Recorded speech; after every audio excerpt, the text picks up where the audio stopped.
Welcome to my channel Nose Park. Today we are going to understand कि कैसे हमें test का analysis करना होगा. ओके बेसिकली हमें देखना होगा कि जो भी हम एग्ज़ाम दे रहे हैं, बिकॉज़ अब आपका एग्ज़ाम अभी जैसे आज 8 दिसंबर हो गया है, राइट. सो हार्डली 1 मंथ बचा हुआ है. सो इस लास्ट 1 मंथ में क्या हमारा बेस्ट टेस्ट एनालिसिस होना चाहिए, जिससे हमें पता चल सके कि हम क्या यूजुअल नेगेटिव कर रहे हैं, क्या हमारी मिस्टेक्स हो रही हैं. Okay so there are 2 category of the student, जिसमें फर्स्ट कैटेगरी स्टूडेंट होते हैं जिनका अराउंड 6 to 8 नेगेटिव जा रहा होता है. इट मीन इनके लो नेगेटिव जा रहे हैं. सेकेंड कैटेगरी के लोग होते हैं जिसमें क्या होता है, इनके करीब 10 से 20 जा रहे हैं नेगेटिव, मतलब बहुत हाई नेगेटिव जा रहा है. वो कितना भी अटेम्प्ट कर रहे हैं उनका हमेशा इतना ही हो रहा है. ओके सो फर्स्ट कैटेगरी के लिए मैं बोलूँगी, अभी आपको क्या करना चाहिए. अगर आपका 6 to 8 जा रहा है तो सबसे पहले ना एक मिस्टेक नोट्स बनाओ. ये तो दोनों के लिए ही है. मिस्टेक नोट्स अभी तक के अगर नहीं बनाया तो लास्ट 1 मंथ के लिए बना लो. क्या करना होगा, उस मिस्टेक नोट्स के अंदर अपने सारे मिस्टेक्स को लिखो. और लिखना ऐसा नहीं कि क्वेश्चन आंसर लिखो, सिर्फ उसका रीज़न लिखो, क्या तुमने गलती की.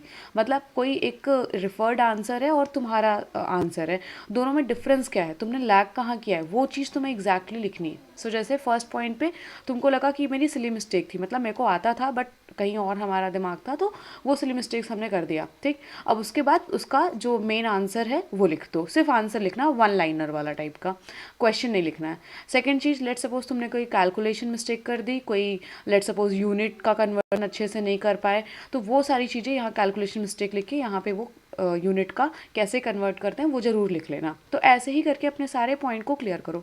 इन केस तुमने कोई गेस क्वेश्चन किया तो गेस भी लिखो. कोई चीज़ पे तुमने जानबूझ के रिस्क लिया तो रिस्क लिखो.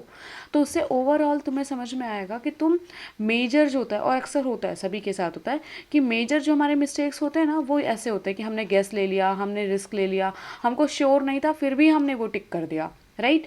बस तुम्हें यही चीज़ देखना है कि इस 6 to 8 में से कितने तुम्हारे जेन्युइन मिस्टेक हैं.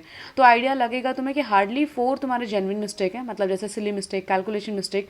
बाकी रिमेनिंग 4 तो आपके गेस थे. अगर तुम उसको अवॉइड कर दे तो शायद तुम्हारे सिर्फ 4 ही नेगेटिव जाते. बस यही चीज़ तुम्हें अगले वाले टेस्ट में अप्लाई करना है कि मैं कोई भी गेस क्वेश्चन, रिस्की वाले क्वेश्चन नहीं अटेम्प्ट करेंगे. ठीक है. नेक्स्ट सेकेंड वाले जो कैटेगरी के लोग होते हैं उनके लिए ये रहेगा कि अगर आपका 10 to 20 नेगेटिव जा रहा है, सबसे पहले आप ना, इसका मतलब सबसे बड़ी बात है आपकी कंसेप्ट पे ही पकड़ नहीं है. आपका वीक है चैप्टर, जो भी आप अटेम्प्ट करो वो चैप्टर वीक है. आपको सिर्फ ऊपर ऊपर से बातें पता है, डीपली आपको डिटेल नहीं पता है. ठीक है. तो उसके लिए क्या करो, सबसे पहले क्वेश्चंस नंबर कम करो. मतलब अगर तुम 40-50 अटेम्प्ट कर रहे हो तो पहले खुद को देखो कि 30 पे तुम कितने ला पा रहे हो. पहले 30 पे ट्राई करो. 30 पे भी अगर तुम्हारे 10 जा रहे तो आप पहले नेगेटिव सारे लिखो, क्या गलती किया. उसके बाद इनसे क्या पता चलेगा कि तुम्हारे चैप्टर कौन से वीक है.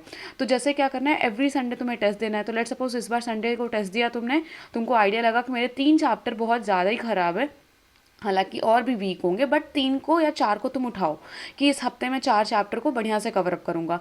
फिर क्या करना, उसके नोट्स रिवाइज करो, जो भी तुम्हारे पास असाइनमेंट हो उसको सॉल्व करो. फिर PYQs ज़रूर लगा लेना, एटलीस्ट 20-20 तक का. ठीक है.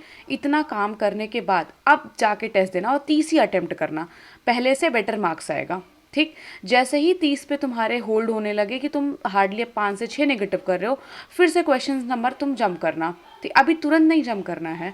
अभी क्या करना है, आपको वेट करना है. नाउ अगेन आप क्या करोगे, अटेम्प्ट करोगे अराउंड 40. सेम प्रोसेस, 40 पे फिर से एक जंप करेगा आपका नेगेटिव. अगेन होल्ड करोगे कि 5 to 6 आ जाए, फिर उसके बाद 45 करोगे, और ऐसे करके फिर 50 एंड देन 55 एंड 60. तो कम से कम आदत, तुम दोनों लोगों कैटेगरी को कह रही हूँ, आप लोग को 60 क्वेश्चन करने की आदत हो जानी चाहिए. सो दैट कि एग्जाम में भी आपको अगर 60 यहाँ कर पाओगे तब जाके वहाँ पे 50 से 55 अटेम्प्ट कर पाओगे उस प्रेशर में, राइट.